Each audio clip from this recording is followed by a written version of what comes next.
प्यारे साथियों, आप सभी का स्वागत करता हूं अपने एमआरएस स्टडी परिवार में। तो डियर, आज की इस वीडियो में मैं यहाँ पे बात करने वाला हूँ। जैसा कि आपको पता है कि हम लोग जो है फोर्थ सेमेस्टर का क्लासेस जो है हम लोग देख रहे थे, और फोर्थ सेमेस्टर की क्लासेस में हम लोग जो है जियो टेक्निकल इंजीनियरिंग 1 डिस्कस कर रहे थे जिसमें हम लोग यूनिट 1, 2 और 3 यूनिट जो है देख लिया था। अब यूनिट 3 पे कुछ एमसीक्यू क्वेश्चंस, न्यूमेरिकल क्वेश्चंस और थ्योरेटिकल क्वेश्चंस का प्रैक्टिस करेंगे, ताकि अगर आपके सेमेस्टर एग्जाम्स में क्वेश्चंस आते हैं तो आपको एक आइडिया लग सकता है कि किस तरीके का क्वेश्चंस आ सकता है और किस क्वेश्चंस को कैसे हमें जो है सॉल्व करने हैं, उसके बारे में हम आज की इस वीडियोज में चर्चा करने वाले हैं। तो यूनिट नंबर 3 जो कि हमारा है परमेबिलिटी ऑफ सॉइल से रिलेटेड। तो सबसे पहला क्वेश्चन है, Darcy's law states that velocity of flow through soil is proportional to, किसके प्रोपोर्शनल होता है? तो हाइड्रोलिक ग्रेडियंट के प्रोपोर्शनल होता है। V is equal to K आई जो है फॉर्मूला होता है डार्सीज लॉ का, जहाँ पे V जो है डिस्चार्ज वेलोसिटी, K जो है कोएफिशिएंट ऑफ परमेबिलिटी और I जो है हाइड्रोलिक ग्रेडियंट है। तो वेलोसिटी जो है हमारा डायरेक्टली प्रोपोर्शन हो जाएगा hydraulic gradient and coefficient of permeability K, लेकिन कोएफिशिएंट ऑफ परमेबिलिटी जो है वो हमारा कांस्टेंट होता है। Darcy law is valid for laminar flow, किसके लिए वैलिड होता है? लैमिनार फ्लो के लिए वैलिड होता है। अगला सवाल है, coefficient of permeability is expressed in, coefficient of permeability express किया जाता है, किसमें एक्सप्रेस किया जाता है बताओ?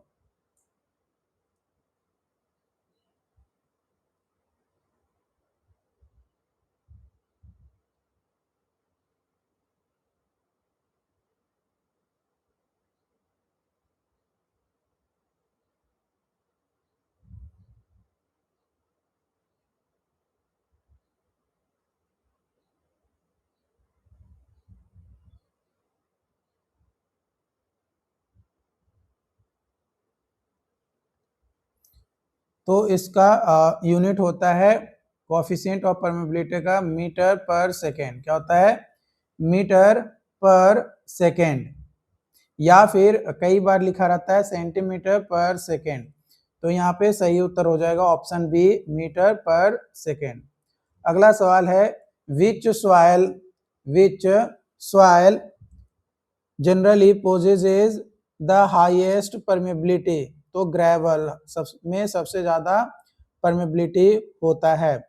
ऑर्डर की अगर देखें परमेबिलिटी का, तो सबसे ज्यादा ग्रेवल में और सबसे कम क्ले में। ग्रेवल के बाद सैंड, सैंड के बाद सिल्ट और सिल्ट के बाद क्ले। सबसे कम जो है परमेबिलिटी किस में देखने को मिलता है? क्ले में, और सबसे ज्यादा ग्रेवल में। अगला सवाल है, constant head permeability test is generally used for, जो कांस्टेंट हेड परमेबिलिटी टेस्ट है वो जनरली यूज किया जाता है फॉर कोर्स ग्रेन्ड सॉइल, किसके लिए? कोर्स ग्रेन्ड सॉइल के लिए। अगला सवाल है, falling head permeability test is suitable for, falling head permeability test is suitable for fine grained soil, किसके लिए? फाइन ग्रेन्ड सॉइल के लिए। अगला सवाल है, in a constant head test permeability is calculated using, in constant head test permeability is calculated using K is equal to QL by AH into T, जहाँ पे Q जो है हमारा क्या है? यहाँ पे Q क्या है? तो डिस्चार्ज कलेक्टेड, कितना डिस्चार्ज जो है कलेक्ट किया गया है। अगला सवाल है, unit of hydraulic gradient is, तो जो यूनिट होता है हाइड्रोलिक ग्रेडियंट का, ये यूनिट लोस होता है, कोई डायमेंशन नहीं होता है, क्योंकि H/L हमारा होता है, दोनों का डायमेंशन सेम होता है ना। न्यूमरेटर एंड डिनोमिनेटर दोनों है जो है लेंथ है, इसलिए इसका डायमेंशन लेस हमारा होता है, कोई यूनिट नहीं होता है, नो यूनिट, नो यूनिट, ठीक है, कोई यूनिट नहीं होता है। अगला सवाल है, which field test is commonly used for determining permeability below ground level, ground level के नीचे परमेबिलिटी को डिटरमाइन करने के लिए कौन सा फील्ड टेस्ट यूज करते हैं? Pumping out test, pumping out test. अगला सवाल है in a pumping out test water is. Pumping out test में वाटर क्या होता है, तो pumped out from well, well से जो है पंप आउट हो जाता है। अगला सवाल है pumping in test is also called, pumping in test is also called recharge test, pumping in test is also called recharge test. अगला सवाल है permeability depends mainly on, permeability depend करता है मेनली ऑन, किसके ऊपर डिपेंड करता है, तो पार्टिकल साइज, वॉइड रेशियो और फ्लूइड विस्कोसिटी, तो all of this is the right answer. अगला सवाल है विच सॉइल हैज लीस्ट परमेबिलिटी, सबसे कम परमेबिलिटी किसका होता है, तो क्ले का, और सबसे ज्यादा किसका होता है, तो ग्रेवल में सबसे ज्यादा परमेबिलिटी होता है। अगला सवाल है increasing temperature generally, increasing temperature generally permeability को इंक्रीज करता है, क्या करता है, परमेबिलिटी को इंक्रीज करता है। हायर टेम्परेचर रिड्यूस करता है वाटर विस्कोसिटी को और इंक्रीज करता है फ्लो और परमेबिलिटी को। अगला सवाल है for stratified soil with flow parallel to layer equivalent permeability is, equivalent permeability हो जाएगा अरिथमेटिक मीन, क्या हो जाएगा, arithmetic mean. K H is equal to या K equivalent is equal to K1H1 plus K2H2 divided by H1 plus H2 plus dot dot dot हमारा आ जाएगा, ये अरिथमेटिक मीन हो गया।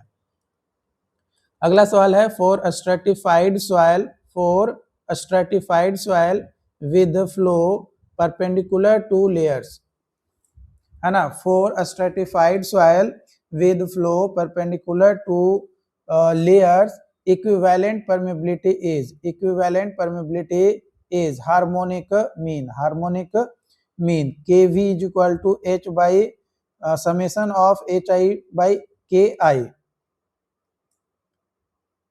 अगला सवाल है a flow net consist of, a flow net consist of a stream lines and equipotential line, a stream lines and equipotential lines.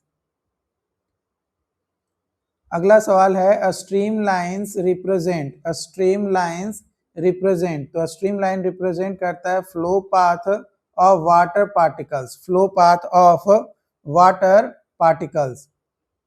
अगला सवाल है equipotential lines connect points having, equipotential lines connect points having equal total head, equal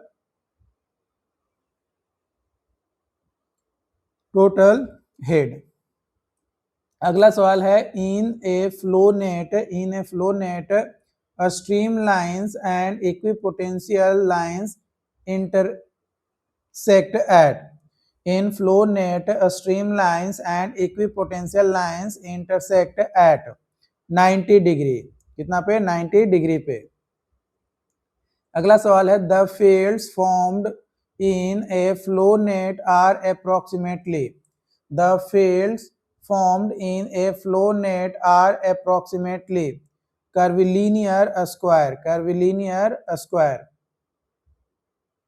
अगला सवाल है seepage pressure is caused by, seepage pressure is caused by flowing water, seepage pressure is caused by flowing water।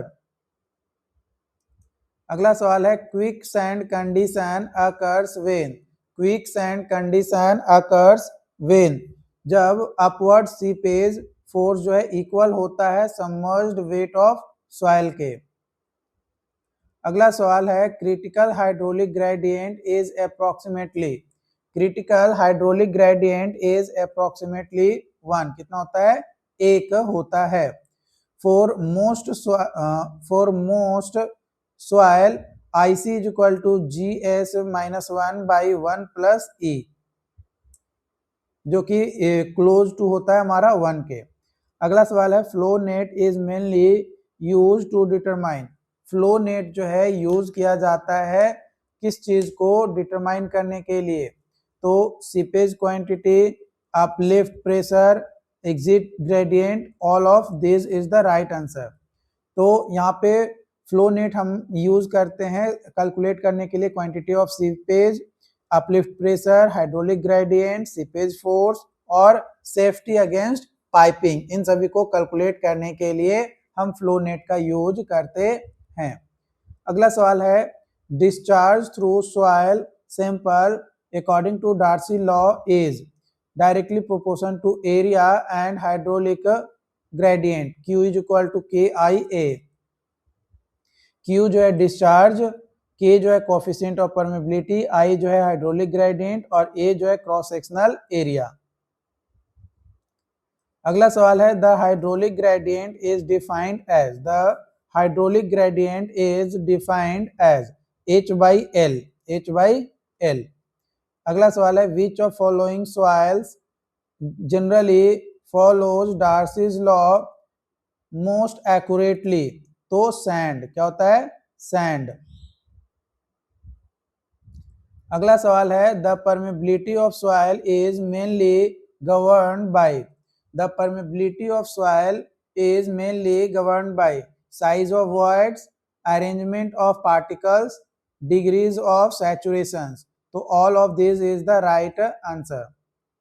अगला सवाल है if void ratio increase, अगर void ratio increase होगा तो permeability क्या होगा, तो वो भी इंक्रीज होगा, क्योंकि जितना ज्यादा बड़ा वॉइड होगा उतना आसानी से पानी जो है फ्लो करेगा। विच of following has lowest coefficient of permeability, तो क्ले, और हाईएस्ट किसका होता है, तो ग्रेवल का होता है। अगला सवाल है coefficient of permeability of clean gravel may be of the order of 10⁻³ metre per second. Gravel का 10⁻² से 10⁻³ मीटर पर सेकेंड और क्ले का 10⁻7 से 10⁻9 मीटर पर सेकेंड, सैंड का 10⁻4 से 10⁻5 मीटर पर सेकेंड होता है। Permeability of soil decrease, permeability जो है सॉइल का डिक्रीज होगा कब, जब सॉइल जो है डेंसर होगा, मतलब कॉम्पैक्टेड सॉइल होगा, तब परमेबिलिटी जो है सॉइल के अंतर्गत कम देखने को मिलेगा। अगला सवाल है permeability test conducted in laboratory on coarse soil is constant head test, constant head test. अगला सवाल है falling head test is preferred because, falling head test जो है प्रीफर किया जाता है क्योंकि ये सुटेबल होता है फॉर लो परमेबिलिटी सॉइल के लिए, ये सुटेबल होता है फॉर लो परमेबिलिटी सॉइल के लिए। अगला सवाल है in the falling head test, falling head test में जो हेड होता है वो काउज करता है फ्लो को, जो कि डिक्रीज करता है कंटिन्यूअसली, जो कि डिक्रीज करता है कंटिन्यूअसली। अगला सवाल है ratio of discharge velocity to seepage velocity is, जो रेशियो होता है डिस्चार्ज वेलोसिटी का टू सीपेज वेलोसिटी के, वो होता है पोरोसिटी, वो क्या होता है porosity. VS is equal to V/VN, N जो है पोरोसिटी को रिप्रेजेंट करता है। अगला सवाल है seepage velocity is, seepage velocity is, seepage velocity जो है ग्रेटर होता है डिस्चार्ज वेलोसिटी से। वाटर एक्चुअली फ्लो करता है ओनली थ्रू वॉइड स्पेस और मेक्स सीपेज वेलोसिटी ग्रेटर। अगला सवाल है which method determines permeability directly in field, है ना, जो मेथड होता है जो डिटरमाइन करता है परमेबिलिटी को डायरेक्टली इन फील्ड, वो होता है पंपिंग आउट टेस्ट। क्या होता है पंपिंग आउट टेस्ट। अगला सवाल है pumping test is generally performed in ground water aquifer में परफॉर्म किया जाता है। अगला सवाल है in flow net stream lines never, flow net में स्ट्रीम लाइन जो है कभी भी हमारा इंटरसेक्ट नहीं करता है एक दूसरे को। अगला सवाल है equi potential line represent, equi potential line represent करता है equal total head, equal total head. अगला सवाल है the number of flow channels in flow net is denoted by, जो नंबर ऑफ फ्लो होता है चैनल का इन inflow net is denoted by NF। NF यानी number of flow channel, ND जो है नंबर ऑफ पोटेंशियल ड्रॉप। अगला सवाल है quantity of seepage through flow net is proportional to NF by ND। NF by ND formula होता है Q is equal to KH into NF by ND, ये formula हमारा होता है। अगला सवाल है potential drop in flow net means. जो पोटेंशियल ड्रॉप होता है इन फ्लो नेट, इसका मतलब क्या होता है कि difference in head between adjacent equipotential line. अगला सवाल है flow nets are commonly used in the design of. जो फ्लो नेट होता है are commonly used in the design of foundation, earth dam और सीट पाइल वॉल, तो all of these. अगला सवाल है the flow net was first developed by. जो flow net है फर्स्ट डेवलप्ड बाय फोर्चमियर। अगला सवाल है यहाँ पे which condition is necessary for drawing a flow net. Which condition is necessary for drawing a flow net. Soil should be homogeneous, soil should be isotropic and Darcy's law should be valid, तो all of these। अगला सवाल है in isotropic soil flow net form. Flow net जो है form करता है आपका curvilinear square. अगला सवाल है soil pipe occurs due to. Soil piping जो है अकर होता है due to high seepage force के कारण से। अगला सवाल है phenomenon in which soil particles are carried away by seepage water is called, उसको बोला जाता है पाइपिंग।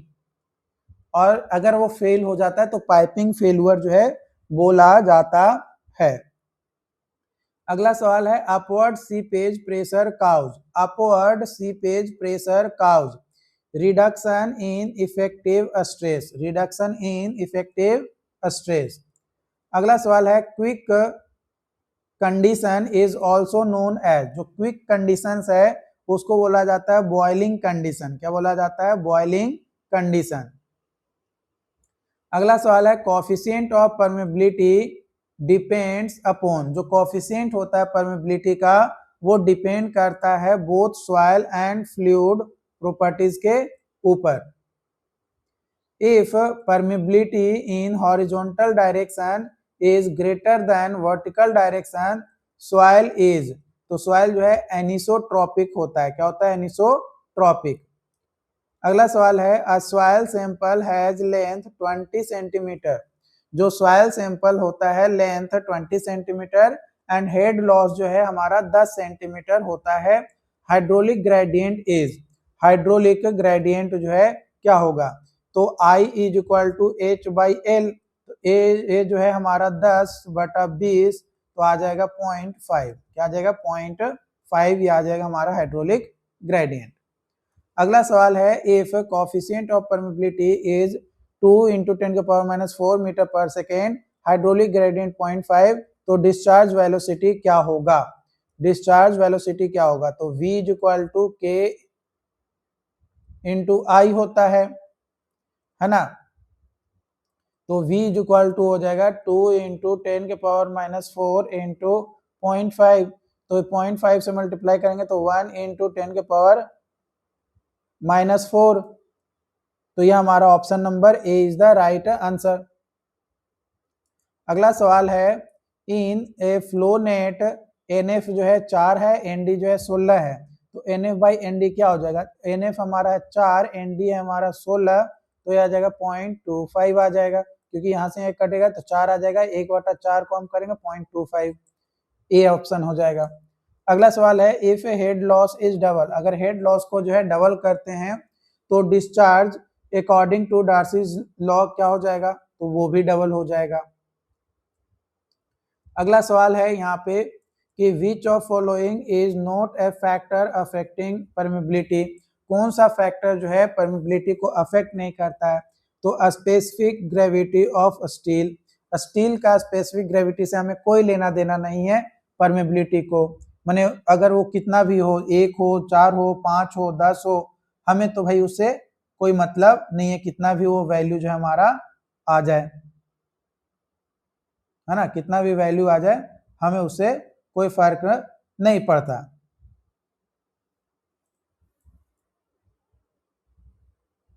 अब हम कुछ थियोरेटिकल क्वेश्चंस देखेंगे। तो सबसे पहला क्वेश्चन है परमेबिलिटी ऑफ सॉइल। तो परमेबिलिटी ऑफ सॉइल क्या होता है? तो ये एक ऐसा प्रॉपर्टी होता है सॉइल का जिसमें पानी फ्लो करता है उसके इंटरकनेक्टेड वर्ड से अंडर हाइड्रोलिक प्रेशर, तो वो प्रॉपर्टी कहलाता है परमेबिलिटी। जो एज होता है with which water flow through soil is measured by coefficient of permeability. Unit जो है मीटर पर सेकेंड, सेंटीमीटर पर सेकेंड और पर सेकेंड होता है। इंपॉर्टेंस अगर हम देखें परमेबिलिटी का, तो design of earth dam, stability analysis of slopes, drainage and dewatering works, settlement of foundation, ground water movement studies, design of retaining structures. तो ये जो है हमारा इंपॉर्टेंस होता है परमेबिलिटी का। दूसरा क्वेश्चन है यहाँ पे डार्सीज लॉ से रिलेटेड। तो क्या है डार्सीज लॉ?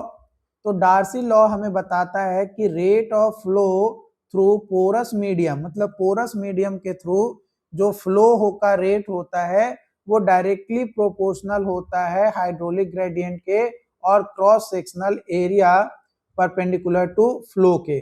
तो Q is equal to K I A, Q is equal to K I ए, के जो है कोएफिशिएंट ऑफ परमेबिलिटी, आई जो है हाइड्रोलिक ग्रेडियंट और ए जो है क्रॉस सेक्शनल एरिया, और Q जो है डिस्चार्ज जो कि मीटर क्यूब पर सेकेंड में आएगा, coefficient of permeability metre per second and cross sectional area metre square में हमारा आएगा। Hydraulic gradient I is equal to H by L होता है, जहां पे एच जो है हेड लॉस, एल जो है length of soil sample. Velocity of flow, Darcy's velocity v is equal to q by a is equal to k by is equal to k into I. Validity of Darcy's law, Darcy's law का अगर validity अगर हम देखें तो Darcy law जो है valid होता है कब? जब फ्लो जो है लेमिनार हो, सॉइल जो है फुल्ली सैचुरेटेड हो, फ्लो जो है स्टेडी हो और सॉइल जो है होमोजीनियस एंड आइसोट्रोपिक हो और हाइड्रोलिक ग्रेडियंट जो है मॉडरेट हो। तो इस कंडीशंस में हमारा डार्सी लॉ वैलिड होता है।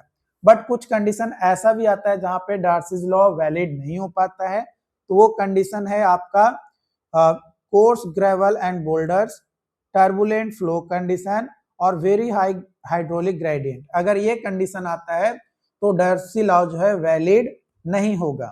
Reynolds number criteria, R is equal to V into D by V. यहाँ पे v जो है वेलोसिटी और d जो है इफेक्टिव ग्रेन साइज और v जो है kinematic viscosity.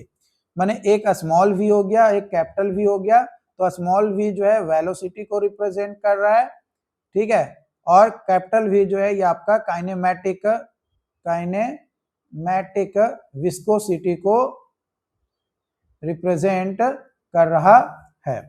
For laminar flow Reynolds number less than 1। अगला सवाल है determination of coefficient of permeability. Coefficient of permeability को डिटरमाइन करते हैं तो सबसे पहला आता है लेबोरेटरी मेथड। लेबोरेटरी मेथड में हमारा आता है constant head permeability test.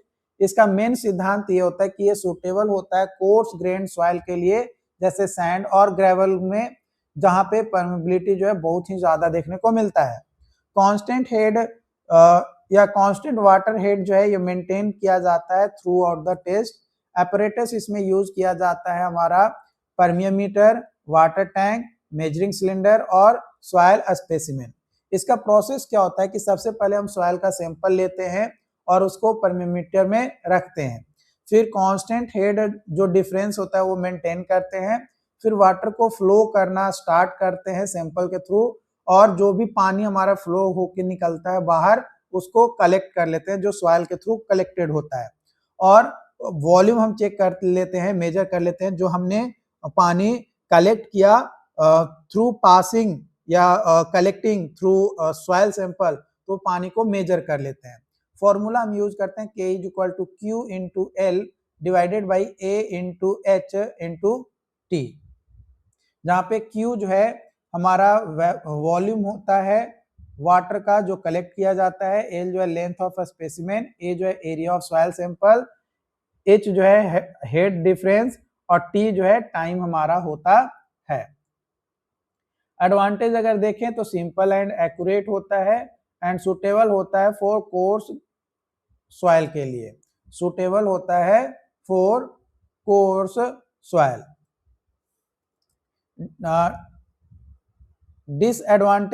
Disadvantage not suitable for clay soil, clay soil के लिए आपका सुटेबल नहीं होता है। अगला है falling head permeability test, falling head permeability test, इसका सिद्धांत है, प्रिंसिपल है, सुटेबल होता है फॉर फाइन ग्रेन सॉइल के लिए लाइक सिल्ट और clay having low permeability, having low permeability. ये हेड जो है डिक्रीज करता है ग्रेजुअली, धीरे धीरे टाइम के साथ। इसका प्रोसीजर्स क्या होता है कि सबसे पहले हम सॉइल सैंपल को सैचुरेट करते हैं, उसके बाद उसमें फिल करते हैं स्टैंड पाइप विद वाटर, फिर रिकॉर्ड करते हैं इनिशियल हेड H1 और अलाउ करते हैं वाटर को फ्लो करवाना, और धीरे धीरे जब फ्लो करना स्टार्ट करता है तो हम फाइनल हेड H2 को जो है कैलकुलेट करते हैं आफ्टर टाइम T। तो इस तरीके से हमारा निकल कर आ जाता है कि इसका फॉर्मूला होता है K is equal to small a into capital L divided by capital A into T का whole into log H1 by H2। यहाँ पे स्मॉल a जो है area of stand pipe, capital A जो है area of soil specimen, L जो है length of soil specimen, T जो है टाइम ट्रेवल, H1 जो है इनिशियल हेड, H2 जो है फाइनल हेड। इसका एडवांटेज क्या होता है कि ये जो है सुटेबल होता है लो परमेबिलिटी सॉइल के लिए और मोर एक्यूरेट होता है फॉर क्ले के लिए, क्ले के लिए जो है ज्यादा एक्यूरेट होता है। डिसएडवांटेज अगर हम देखें तो इसका डिसएडवांटेज ये होता है कि ये टाइम कंज्यूमिंग होता है, मतलब ये टाइम को अच्छा खासा कंज्यूम करता है। तो देखो यहाँ तक हमने जो है काफी ज्यादा क्वेश्चंस आप लोगों के साथ शेयर किया, तो जो लोग YouTube चैनल पे देखते हैं वो लोग चैनल को सब्सक्राइब कर लीजिए, और जो लोग ऐप पे देख रहे हैं उनको तो नोट्स लेक्चर वगैरह एक प्रॉपर सीक्वेंस में आपको दिया ही जाता है। बाकी अगर कोई डाउट्स आता है तो आप कमेंट में या चैट बॉक्स में आप हमें बता सकते हैं, डेफिनेटली उसके हिसाब से आपको चीजों को सॉल्व किया जाएगा। Thank you.